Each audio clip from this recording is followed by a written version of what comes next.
네, 최은순 재판으로 한번 가볼게요. 여기서 이제 우리가 봐야 될 거는 첫 번째, 최은순이 죄질이 불량하다고 법정 구속을 했어.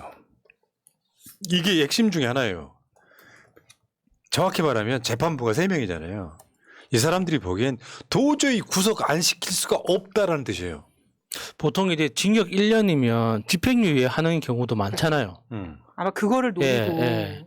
그래서 그걸 노리고 그 검찰에서도 1년을 구형을 했는데 재판부 입장에서는 선고할 수 있는 최대 형량을 때린 거죠.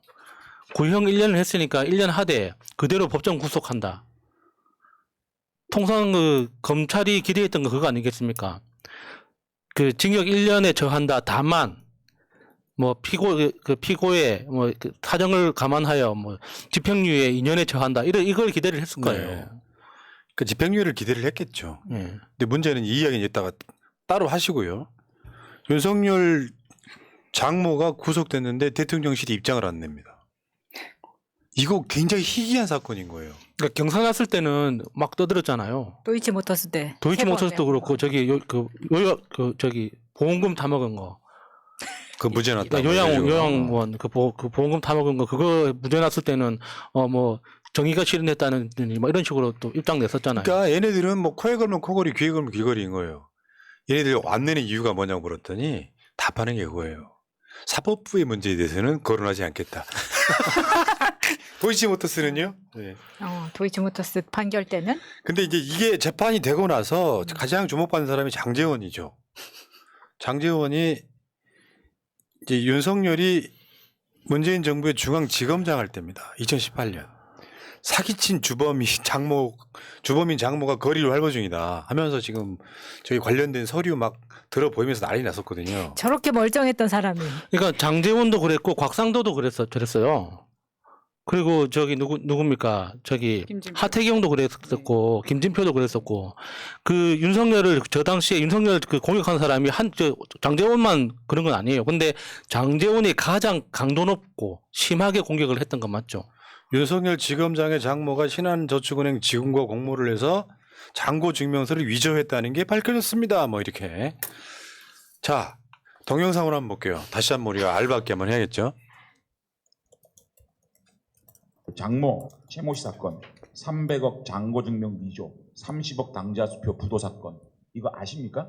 피해자 9분이 저를 찾아오셔가지고 장모로부터 사기를 당해서 30억을 띄었다. 그리고 이 사건이 이렇게 은폐되고 있고 윤석열 지검장이 배후에 있다라는 하소연을 하세요. 자, 이게 장모님이 부인의 친구인 김모 씨와 짜고 잔고증명, 내가 300억이 있다. 라는 잔고증명서를 뗀 겁니다. 이것이 위조돼서 신한저축은행의 직원인 김모 씨와 공모해서 허위 잔고증명서를 뗐다는 것은 안소연 씨의 공판에서 장모님이 증언을 합니다. 실제로 증인 선서를 하고 재판장과 장모님이 증인으로 답변을 한 겁니다. 아니 아무리 국감장이지만 너무하신 거 아니에요? 너무한 거 아닙니까? 근데 저랬던 장제원이 돌변해가지고 아주 비싼 라면을 계란이 2개나 들어간 비싼 라면을 윤석열한테 얻어먹잖아요. 저게 가능한 건지 참 모르겠어요. 장제원 입장에서는 문재인 정부의 중앙지검장인 검찰총장일 때는 열심히 뺐는데 오늘날 갑자기 윤핵관이 되는 과정도 석연치 않죠. 그렇죠.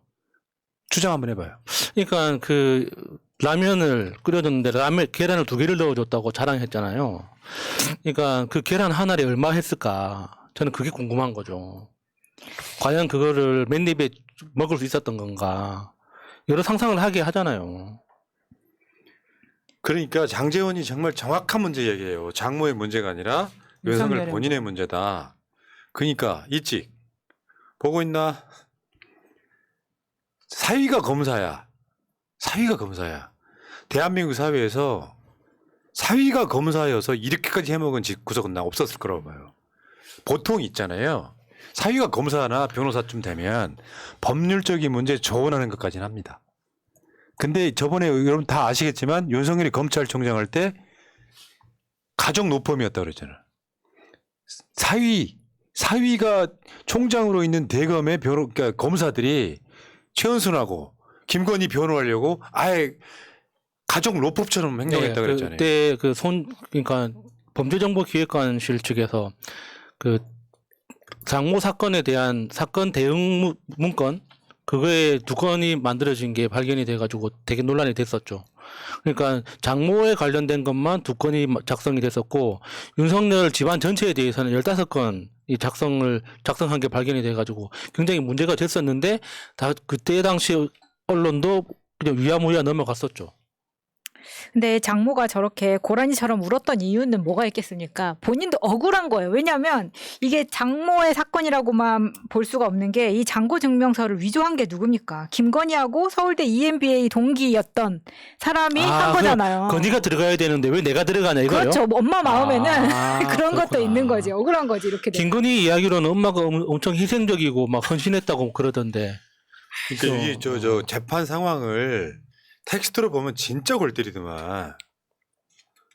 판사님 나는 억울합니다. 아버지 이거 죽어버릴까? 막 이런 거 있잖아요. 근데 여기서 이제 죽어버리겠다라고 했는데 잘 들어보면 죽여버리겠다라고 했을 수도 있어요. 누구를? 혼자 갈 수 없으니까. 근데 이제 맥락으로는 약 먹고 음. 죽어버릴래. 그렇게 이렇게 이야기를 했기 이야기했다고 하죠. 때문에 네. 예. 어떤 약인지는 모르죠. 건강보조식품일 수도 있고 산삼순백일 수도 있고. 산삼순백이. 자,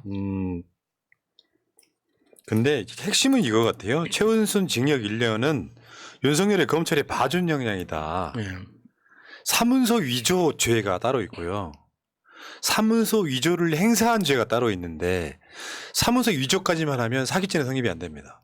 사문서 위조한 거를 써먹으면 그렇죠. 사기죄가 되는 거예요. 이거를 기소 안 했다는 거지. 보통 사기 사건에서는 그 2가지 범죄가 동시에 일어나잖아요. 그러니까 사기꾼이 문서를 위조할 때 그 재미삼아 정말 비슷하게 위조가 되는지 테스트해 보려고 하는 경우는 없잖아요.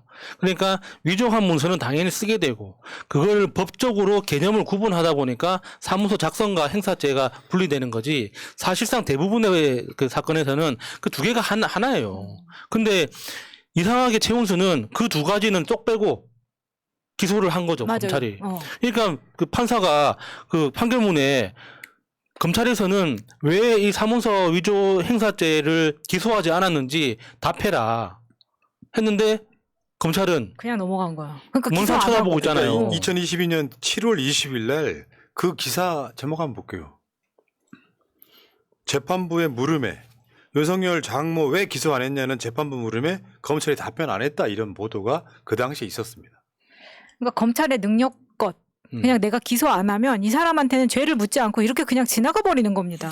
그러니까 우리나라 그 법 원칙상 검사가 기소한 기소장에 넣은 사건에 대해서만 그 판단을 내리게 돼 있거든요. 그러니까 기소장이 없으면은 판단을 못 하니까 그거를 그 검사가 활용한 거죠. 이게 있어요. 선진국들은 대부분 이런 식이거든요. 일단 수사를 했어요. 근데 우리나라 검찰은 자기 쪽 사람들에 대해서는 기소를 안 하거나 하는 방식으로 권력을 써버리잖아요. 근데 독일인가 프랑스인가 거기는 검찰이 모든 사건을 다 기소를 해야 돼요. 수사 시작된 이상. 그래서 법원에서 무죄가 나오는 상황까지 다 예상이 돼야 되는데 얘네들은 그러니까 이거는 그냥 지나칠 수가 없어서 엄청 싸게 끊어준 건데 징역 1년 구형했는데 집행유예 받을 생각으로 법원이 죄질이 불량해 너 법정 구속 이렇게 된 거예요. 또 구속한 이유 중에 하나가 그거지만 도망 도주의 우려가 있다고. 증거인멸. 자, 결국 핵심 위조 사문서 행사 혐의는 안 씨한테만 적용하고 장모 최 씨한테는 배제를 했다. 여기 사기예요, 사기. 위조된 사문서를 통해서 뭔가 자기가 이득을 취하려고 했던 거는 기소조차하지 않았다. 또 하나 이제 확인해야 되는 게 저 사문서를 위조한 게 장모가 직접 한 게 아니잖아요. 그 위조해준 사람이 있지 않습니까? 그런데 그 위조해준 사람이 김건희가 운영하는 그 코바나 컨텐츠 그 감사라고 하잖아요. 그러니까 그것도 한번 들여다봐야 되는 다 거예요. 연결돼 있다는 거. 거기다가 신한저축은행이 그러니까 신한저축은행 신한이 아니라 신한저축은행의 그 장고를 위조했는데 신한저축은행에서는 장모한테 대출을 해줍니다. 엄청 신기한 일이잖아요. 알면서도 해준 게 아닌가. 그러니까 이런 이야기도 있지 않습니까? 신한저축은행이 원래 불법 대출 문제로 금융감독원의 조사를 받고 금융감독원에서 그러니까 그 기소 의견으로 검찰에 수사 의뢰를 했는데 검찰에서 무혐의로 덮었다는 거죠. 그러니까 전체적으로 봤을 때 그 당시 중앙지검장이었던 윤석열의 어떤 그 권력이 굉장히 많이 작동할 수밖에 없는 그런 구조 안에 다 들어가 있었다. 신한저축은행 장모, 안씨, 그리고 직접 위조해줬다는 코바나 컨텐츠 감사라는 그 김씨, 그 사람들까지 다 영향력 아래 들어가 있는 거죠. 근데 이게 대통령이 됐어도 계속 되고 있다는 게 문제예요. 검사일 때 이런 경우 있거든요. 정상적인 부부 관계면 이렇게 얽혀 있잖아요. 그러면 남편이 짜증을 냅니다. 네 집 때문에 나 뭔 짓이냐 이게. 작작 좀 해야 되겠죠. 근데 이게 계속해서 윤석열 백그라운드를 통해서 검찰에서 장모를 봐주다 보니까 정대택 선생 같은 분들은 20년 동안 투쟁을 했던 거예요. 근데 이게 수정이 안 되니까 대통령 되고 나서 아예 고속도로 정점을 바꾼 거예요. 이거는 보수분들도 똑같이 생각을 하고 있더라고. 진짜 다 똑같은 얘기를 해. 뻔한 거 아니야? 그럼 지지를 하지 말아야지. 더 재밌는 거. 김건희가 2022년 1월 7일 보도에 의하면 여러분들 기억하시겠지만 이명수 기자가 김건희랑 7시간 통화. 통화했던 내용 중에 이거 있어요. 저희 어머니는 정말 바른 사람이에요. 사위와 총장이라. 근데 저는 저 김건희 사진에서 귀밖에 안 보이네요. 아니 근데 우리 엄마가 바른 사람인데 사위가 총장인 거랑 무슨 상관이 있는 거예요? 되게 웃기지. 사위가 총장이라 바른 척 해야 돼요. 뭐 이런 거죠. 바빠서 준비할 시간이 없다라는 거는 똑같다는 그 맥락으로 생각합니다. 그러니까 이제 이런 거지. 형식적인 이야기로는 공무원이기 때문에 더 조심한다 이런 맥락인 것 같은데 현실은 안 그렇잖아요. 쟤는 완전히 그러니까 인두껍을 쓰고 거짓말이 일상화되어 있는 거예요. 사위가 총장이라서 엄마가 더 신났죠. 해먹을 수 있으니까. 그러니까 고라니 소리를 내면서 끌려간 이유가 사실은 그거 아니에요. 내 사위가 대통령이야 이놈들아. 서방 뭐 하는 거야? 뭐 그런 거죠. 문서방. 뭐 원래 계시던 데니까 좀 들어가 보세요. 자, 그 장면만 한번 볼게요. 김건희하고 이명수 기자는 야수님 한번 해봐요. 이명수 기자는 안 나옵니다. 안 나옵니까? 여기서. 네. 뭐 김건희 성대모사 가능한 분만. 아 이거 부담스러운데. 그래서 엄마가 너무 불쌍해요. 지금 나온 말들은 저희 엄마 인생에 너무 상처를 주는 말이고 저희 엄마 정말 성실하게 사셨거든요. 지금 보면 그 42살짜리가 애들 4명 낳아놓고 아빠 돌아가시고 정말 열심히 살았는데 근데 애들 기 안 죽이려고 아빠 없는 애들 만들기 싫어서 정말 열심히 사셨거든요. 저희 엄마 정말 바른 사람이에요. 나온 거는 너무 그렇게 나왔는데 저희 엄마 순진하고 순한 면이 있거든요. 생각외로 정말 그래서 속았어요. 그래서 그런 거지. 그러면 내가 봤을 때 이 맥락상으로는 내가 우리 엄마 속였다까지도 이해가 돼요. 그러니까 본인이 범죄자인 걸 자백하는 것 같아 느낌이. 엄마를 보냈어. 뭐라 해야 아니 되지? 실제로 재원수는 더 순진할 수 있다니까. 최은순을 이용해서 김건희가 해먹은 게 아닐까라고 의심 한번 해봐요. 저는 그냥 그 엄마의 그 딸이라고 생각하고요. 여기서 계속 김건희가 그러잖아요. 아빠 없는 애들 만들기 싫어서. 그래서 아빠를 만들어줬죠. 김충식? 근데 지금 그 사진 3장에 김건희 사진이 3개 나왔는데 3개 다 다른 사람입니다. 진실은 누굽니까? 나는 정말 궁금하네. 저 맥락은요. 이제 김건희가 자기가 주가 조작 전에 허위 경력, 이력, 표절 이런 게 나오잖아요. 그러니까 사실 악착같이 산 거는 나쁘게 산 거는 김건희일 거라고 보고 최은순 입장에서는 김건희한테 이용당해 보이는 측면이 있어요. 그러니까 진범은 지금 아직도 감옥에 안 들어갔다고 보는 게 제 맥락이에요. 제 맥락.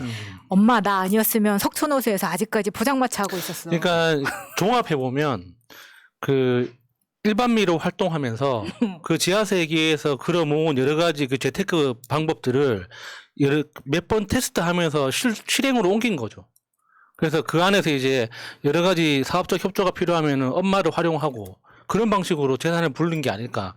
그러니까 이게 디테일하게 들어가면은 너무나 자잘해지기 때문에 이야기하기는 힘들지만 종합하면 그런 것 같아요. 결국에는 화려했던 그 가외 활동이 결정적인 정보를 취득할 수 있는 경로가 된 것 같다는 거죠. 야, 참 어쨌건 죄질이 불량하다. 죄질이 불량하다. 이거 판사들이 잘 안 쓰는 표현이에요. 저 어떤 경우냐면은 극악한 범죄들 있죠. 예를 들어서 계획살인을 했다. 그러면 죄질이 불량하다고 합니다. 아니, 우리나라에서 지금까지 이렇게 대통령의 처가에서 이 정도의 급으로 범죄를 저지른 사람이 있었나요? 그렇죠. 없었잖아요. 사상 초유의 사태인 거예요.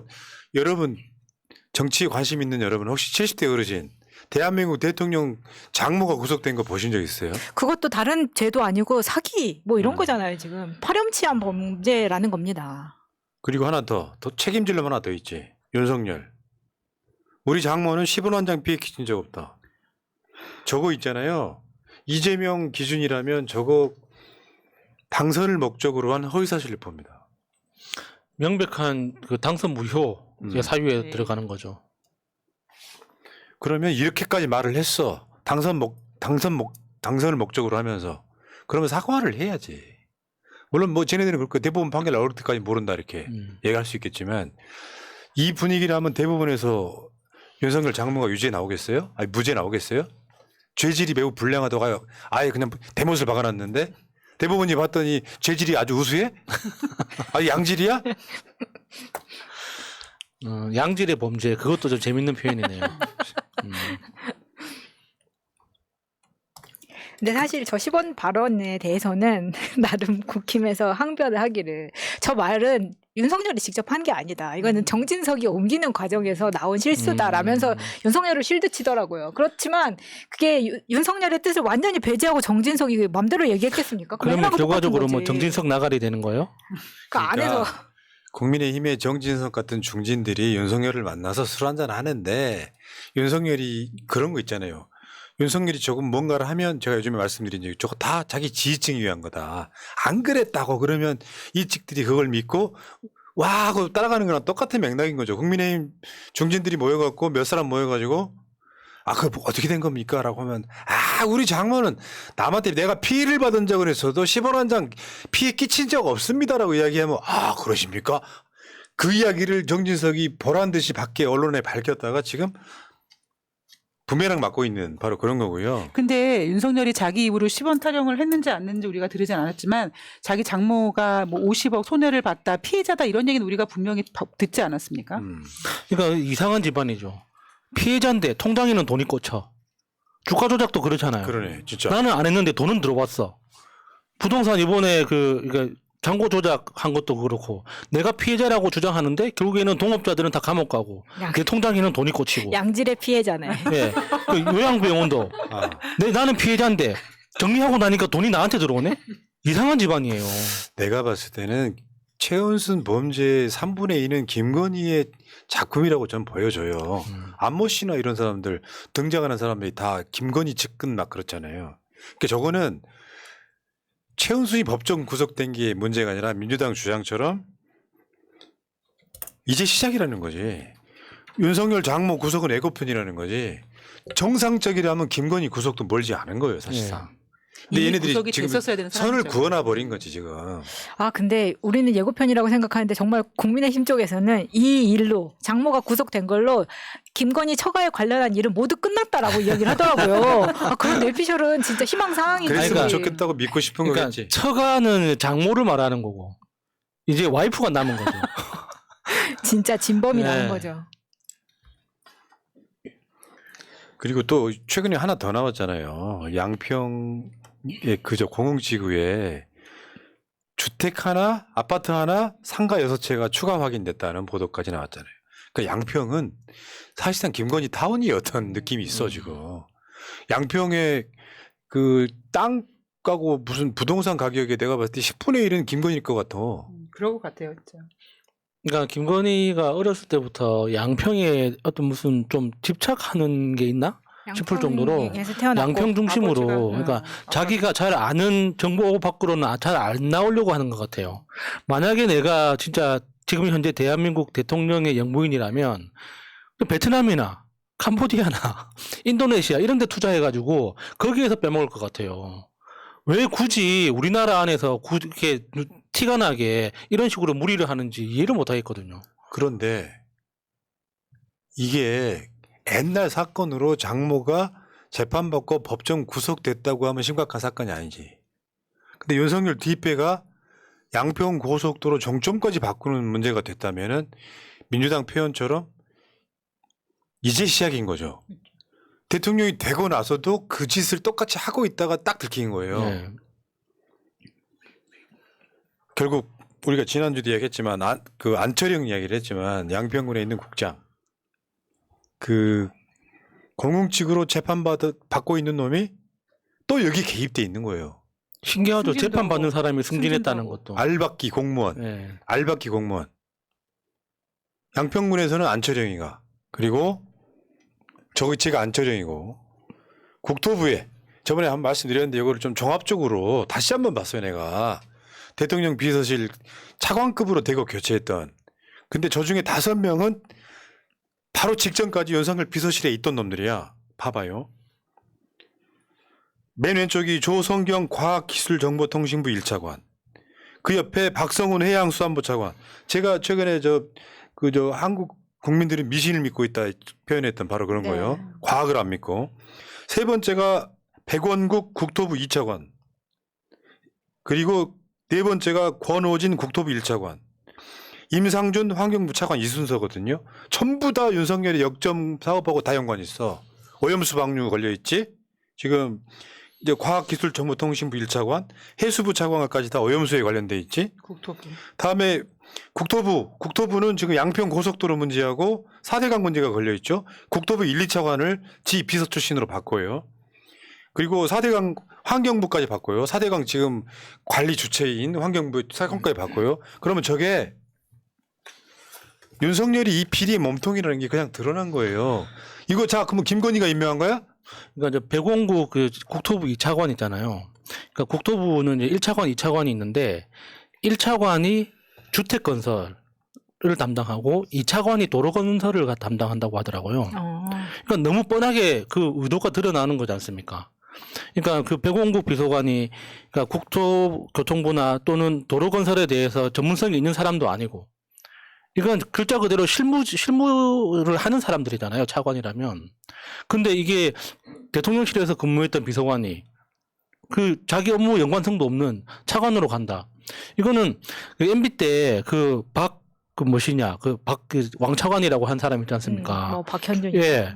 딱 그 느낌 나잖아요. 박영준. 예. 박영준. 그러니까 웃긴 거지. 대한민국 사회에서 검찰총장이라고 하는 사실상의 나쁜 마음을 먹으면 최고 권력인 거잖아요. 정치인들 기소해버리면 되니까. 조국 장관 막 가족 도륙 내듯이. 그러니까 그 사이에 윤석열 뒤에 숨어있던 김건희와 최은수는 온갖 비리를 다 해먹은 거예요. 근데 대통령이 되니까 검찰총장과 비교할 수 없는 권력이 된 거죠. 아니 어떻게 자기 비서 출신들을 직전에 데리고 있던 놈들을 5명이나 차관으로 꽂았는데 저거는 딱 그거잖아요. 대놓고 해먹겠다. 차관 정치하겠다. 대놓고 해먹겠다는데 딱 그 지점만 바꿨잖아요. 진짜 저렇게 밀어붙일 수 있는 것도 무식해서 할 수 있는 게 아닌가 싶어요. 그러니까 대한민국 행정부가 어떻게 작동을 하고 예산이 어떻게 만들어지며 국토개발이 어떤 단계를 거쳐서 이루어진다. 이거에 대해서 약간의 상식이라도 있으면 이런 식으로는 못 하거든요. 그러니까 전체적으로 국가 경영에 대한 개념이 없으니까 일단 무조건 내가 왕이고 내가 대한민국에서 제일 높은 사람이니까 내가 시키면 시키는 대로 하는 거지. 이런 사고방식이 깔려 있으니까 가능한 거 아닙니까? 저 100% 탄핵사안입니다. 네. 그렇잖아요. 국정을 사유화해버리고 국정농단이지 않습니까? 심지어 저는 좀 어렵지 않게 의혹 제기해 봅니다. 저 장관들 김건희가 임명했을 가능성이 높아요. 사실상 윤석열이 도장 결정해 줬겠지만 김건희가 찍었을 가능성이 되게 높다고요. 대통령실에 비서들이 김건희한테 먼저 줄 선다는 이야기 파다하지 않습니까? 네. 제2부속실이 없으니 대통령 비서실이 김건희까지 같이 서버하잖아요. 저렇게 찍었는데 지금 이 분위기로 보면 김건희가 노했는데 저 사람 갈 가능성이 있을까요? 내가 봤을 때는 아니다. 그러면 차관 임명한 것도 김건희 입김이 작용했을 가능성이 매우 높다 이렇게 보는 겁니다. 그러니까 최은수는 옛날 사건이지만 지금 사건이 진행 중인데다가 비교도 안 되는 어마어마한 게 터진 거예요. 벌써 탈난 거죠. 들킨 거죠. 왜? 검찰총장이나 있을 때는 밖으로 잘 안 드러났어요. 윤석열이 문재인 대통령한테 반기 들기 전까지는 잘 안 드러났다고. 네. 그걸 먼저 반기 든 게 장제원이었던 거잖아요. 근데 현 정권 대통령한테 반기를 들다 보니 그 뒤에 있던 범죄가 드러나기 시작한 건데 얘네들이 이런 거예요. 이거 뭐 해먹는다고 탈이 나겠어? 언론들 꽉 잡고 있으면 되는 거지. 언론은 주구장창 이재명 대표 대장동만 때리고 있잖아요. 이질을 하다가 지금 탈난 겁니다. 지금 화요일 날이죠? 국토부 회의가 열리는 게 화요일일 거예요. 아니다. 수요일이다. 수요일. 그 화요일 날은 이상민 탄핵 심판이 나오고 결과가 나오고 국토부 회의 전체 회의는 수요일 날 지금 일어나는 거니까요. 자, 어쨌건 좀 저는 여기서 민주당이 훨씬 더 세게 몰아붙여야 됩니다. 부끄러운 줄 알아야 됩니다. 어떤 정권에 이런 사례가 있었습니까? 전두환도 이런 짓을 안 합니다. 그러니까 윤석열과 김건희가 얼마나 욕망의 열차를 지금 과격하게 몰고 있냐면 우리가 그러잖아요. 야, 검찰총장 때 그렇게 해먹었으면은 이제 권력만 잡았으니까 편안하게 이제 대통령 놀이하다가 이제 그만두자라고 해야 되는데 김건희 입장에서 뭐냐면 아, 검찰총장에도 그렇게 해먹었는데 대통령 때 더 해먹어야지라는 생각을 갖고 있다 보니까 이렇게 짧은 시간에 국민들한테 들키기 시작한 거죠. 예. 여기까지.